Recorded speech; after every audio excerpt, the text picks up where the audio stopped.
আজকে সকালে ঘুম থেকে উঠেই ভাবছি কি বানাবো, দিশা খুঁজে পাচ্ছি না। তো প্রথমে মনে পড়লো চলো ফ্রিজে একটু কাজু বাদাম কিশমিশ দিয়ে কেটে দিই।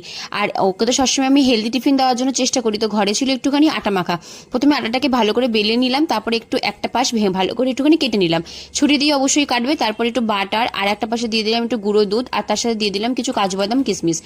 আর লাস্টের পোর্শনে দিয়ে দিলাম একটুখানি চিনি দিয়ে এবার এটাকে ভালো করে দেখো এরকম ভাবে পুরো একদম ত্রিকোণাকার করে ভাঁজ করে নেবো। এইভাবে কিন্তু তোমরা টিফিনটা বানিয়ে দিতে পারো, আর প্রচন্ড হেলদি আর তেমনি টেস্টি।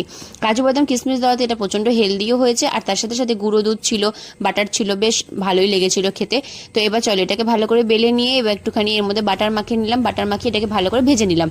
তো কেমন লাগলো আজকের রেসিপিটা অবশ্যই জানাবে। ভালো লাগলে লাইক করবে, সাবস্ক্রাইব করতে ভুলবে না। এবার দেখো চলো টিফিনটা ভালো করে সাজিয়ে দিই। একটা স্প্রিং রোল দিয়ে দিলাম, আর একটা ডিম সেদ্ধ নিয়ে নিয়েছিলাম। ডিম সেদ্ধটা আমি ওকে রোজ টিফিনে একটা করে দিয়েই থাকি, যেটা প্রচন্ড হেলদি হয়। তো চলো ডিম সেদ্ধটাও প্যাক করে দিলাম। আজকে টিফিন বক্সের লাঞ্চের আইডিয়াটা কেমন লাগলো, ভালো লাগলে সাবস্ক্রাইব করবে, লাইক করতে ভুলবে না।